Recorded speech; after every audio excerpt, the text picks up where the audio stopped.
വിജയ് എന്ന പേര് തമിഴ്നാട്ടിൽ മുഴങ്ങി കേട്ടുകൊണ്ടേയിരിക്കുകയാണ്. അത് സ്റ്റാലിന്റെ ഉറക്കം കെടുത്തിയിട്ട് നാളുകളായി. അടുത്ത മുഖ്യമന്ത്രി സ്ഥാനത്തേക്ക് അവരോധിക്കാൻ സ്റ്റാലിൻ വളർത്തിയെടുത്ത ഉദയനിധിക്ക് രാഷ്ട്രീയത്തിൽ ഇനി മത്സരമാണ് വിജയിൽ നിന്നും നേരിടേണ്ടി വരിക. ശക്തമായ മത്സരം. മുഖ്യമന്ത്രി പദം ആർക്കായിരിക്കും ലഭിക്കുക? നമുക്ക് നോക്കാം.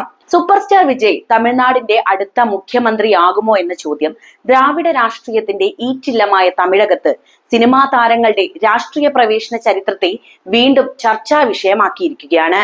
MGR, ജയലളിത തുടങ്ങിയ താരങ്ങൾ രാഷ്ട്രീയത്തിൽ അധികാരത്തിന്റെ ഉന്നതിയിലേക്ക് എത്തിയതിന് സാക്ഷ്യം വഹിച്ച മണ്ണാണ് തമിഴ്നാട്. ഈ പാത പിന്തുടർന്നാൽ നടൻ വിജയ് തമിഴക വെട്രിക്കഴകം എന്ന പേരിൽ പുതിയ രാഷ്ട്രീയ പാർട്ടിക്ക് രൂപം നൽകുകയും 2026 നിയമസഭാ തെരഞ്ഞെടുപ്പാണ് തന്റെ പ്രധാന ലക്ഷ്യമെന്ന് പ്രഖ്യാപിക്കുകയും ചെയ്തിട്ടുണ്ട്. അദ്ദേഹത്തിന്റെ ഈ നീക്കം തമിഴ്നാട് രാഷ്ട്രീയത്തിൽ വലിയ ചലനങ്ങൾ ഉണ്ടാക്കിയെന്ന കാര്യത്തിൽ സംശയമില്ല. നിലവിൽ തമിഴ്നാട്ടിൽ ദ്രാവിഡ മുന്നേറ്റ കഴകത്തിന്റെ അതായത് DMK-യുടെ നേതൃത്വത്തിൽ മുഖ്യമന്ത്രി MK സ്റ്റാലിൻ ശക്തമായ ഭരണമാണ് ഇപ്പോൾ കാഴ്ചവെക്കുന്നത്. സ്ത്രീകൾക്ക് സൗജന്യ ബസ് യാത്ര ഉൾപ്പെടെയുള്ള ജനക്ഷേമ പദ്ധതികളിലൂടെ ഭരണ തുടർച്ചയ്ക്ക് സ്റ്റാലിൻ ശ്രമിക്കുമ്പോൾ പാർട്ടിക്കുള്ളിലെ കുടുംബവാഴ്ച പോലുള്ള വിഷയങ്ങൾ വിമർശനങ്ങൾക്കും വഴിയൊരുക്കുന്നുണ്ട്. അതേസമയം പ്രധാന പ്രതിപക്ഷമായ AIADMK ജയലളിതയുടെ കാലശേഷം ശക്തമായ നേതൃത്വമില്ലാതെ ആഭ്യന്തര പ്രശ്നങ്ങളിൽ ഉഴലുകയാണ്. ഇത് സംസ്ഥാന രാഷ്ട്രീയത്തിൽ ഒരുതരം ശൂന്യത സൃഷ്ടിക്കാൻ കാരണവുമായി.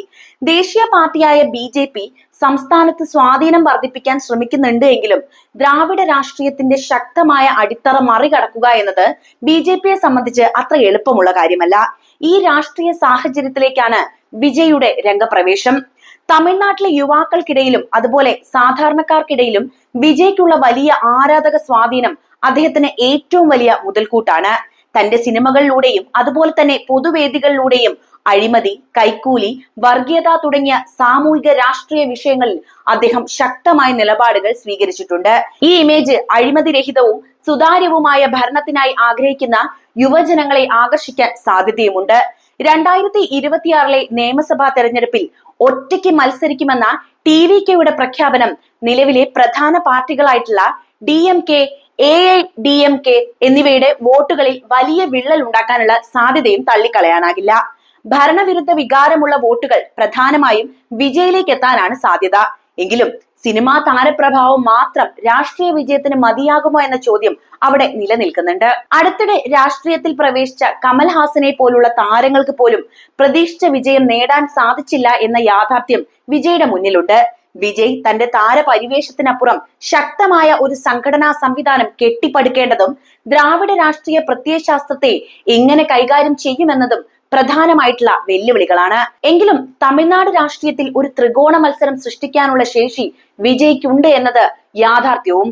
DMK-യുടെ ഭരണം തുടരാനുള്ള സാധ്യതകൾക്കിടയിലും വിജയുടെ സാന്നിധ്യം തെരഞ്ഞെടുപ്പ് ഫലങ്ങളെ പ്രവചനാതീതമാക്കും. തന്റെ രാഷ്ട്രീയ ലക്ഷ്യത്തിനായി സിനിമയിൽ നിന്ന് അതായത് വലിയ സൂപ്പർ സ്റ്റാർ പദവിയിൽ നിന്ന് പൂർണ്ണമായും വിട്ടുനിൽക്കാൻ അദ്ദേഹം തീരുമാനിച്ചത് ഈ ലക്ഷ്യത്തിലെ അദ്ദേഹത്തിന്റെ ഗൗരവമാണ് വ്യക്തമാക്കുന്നത്. ചുരുക്കത്തിൽ വിജയ് മുഖ്യമന്ത്രിയാകാനുള്ള സാധ്യത പൂർണ്ണമായും തമിഴ്നാട്ടിൽ തള്ളിക്കളയാനാകില്ല. അത് തമിഴ്നാട്ടിലെ പുതിയ തലമുറയുടെ പിന്തുണയെയും വരും വർഷങ്ങളിലെ അദ്ദേഹത്തിന്റെ രാഷ്ട്രീയ നീക്കങ്ങളെയും മാത്രമാണ് ആശ്രയിച്ചിരിക്കുക.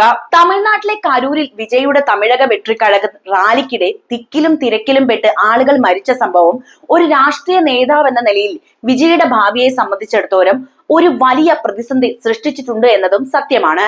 സിനിമാ ലോകത്തെ രക്ഷകന്റെ പരിവേഷവുമായി രാഷ്ട്രീയത്തിൽ പ്രവേശിച്ച അദ്ദേഹത്തിന് ആദ്യത്തെ പ്രധാന ജനകീയ പരിപാടിയിൽ തന്നെ ഉണ്ടായ ഈ ദുരന്തം തന്റെ വ്യക്തിപരമായ ഇമേജിനും പാർട്ടിയുടെ സംഘടനാപരമായ കാര്യക്ഷമതയ്ക്കും കനത്ത പ്രഹരമേൽക്കേണ്ടതായി വന്നു.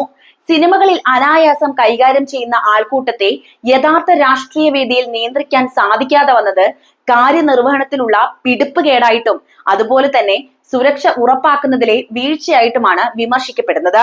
ഇത് അദ്ദേഹത്തിന്റെ രാഷ്ട്രീയ ഗൗരവത്തെയും ഭരണ നൈപുണ്യത്തെയും ചോദ്യം ചെയ്യാൻ പ്രതിപക്ഷത്തിന് ശക്തമായ ആയുധം നൽകിയെന്ന് വേണം നമ്മൾ മനസ്സിലാക്കാൻ. ചെറിയൊരു റാലി പോലും സുരക്ഷിതമായി നടത്താൻ കഴിയാത്തവർക്ക് എങ്ങനെ തമിഴ്നാട് പോലൊരു വലിയ സംസ്ഥാനം ഭരിക്കാൻ കഴിയുമെന്ന ചോദ്യം ശക്തമായി പ്രതിപക്ഷത്തിന്റെ ഭാഗത്തു നിന്ന് ഉയരും. എന്നാൽ ഈ ദുരന്തം അദ്ദേഹത്തിന്റെ രാഷ്ട്രീയ ഭാവിയെ എങ്ങനെ ബാധിക്കുമെന്നത് തികച്ചും പ്രവചനാതീതമാണ്. തമിഴ്നാട് രാഷ്ട്രീയത്തിൽ വൈകാരിക വിഷയങ്ങൾക്കും സഹതാപത്തിനും വലിയ സ്ഥാനമുണ്ട് എന്ന കാര്യം നമുക്ക് അറിയാവുന്നതാണ്, അല്ലെ? ദുരന്തത്തിൽ മരിച്ചവരുടെ കുടുംബാംഗങ്ങളെ നേരിൽ കണ്ട് ആശ്വസിപ്പിക്കുകയും അതുപോലെ തന്നെ അവർക്ക് വലിയൊരു തുക ധനസഹായം നൽകുകയും ചെയ്ത വിജയുടെ നടപടി വ്യക്തിപരമായ തലത്തിൽ അദ്ദേഹത്തോടുള്ള സഹതാപവും സ്നേഹവും വർദ്ധിപ്പിക്കാൻ സഹായിച്ചേക്കാം. എങ്കിലും ഈ വീഴ്ചയുടെ ഉത്തരവാദിത്തം പാർട്ടി ഏറ്റെടുക്കേണ്ടതായി വരും. ടിവിക്ക് ഒരു പുതിയ പാർട്ടി ആയതിനാൽ സുരക്ഷാ ക്രമീകരണങ്ങളിലും ക്രൗഡ് മാനേജ്മെന്റിലും വന്ന പാളിച്ചകൾ അവരുടെ സംഘടനാപരമായ അനുഭവ പരിചയമില്ലായ്മയാണ് സൂചിപ്പിക്കുന്നത്.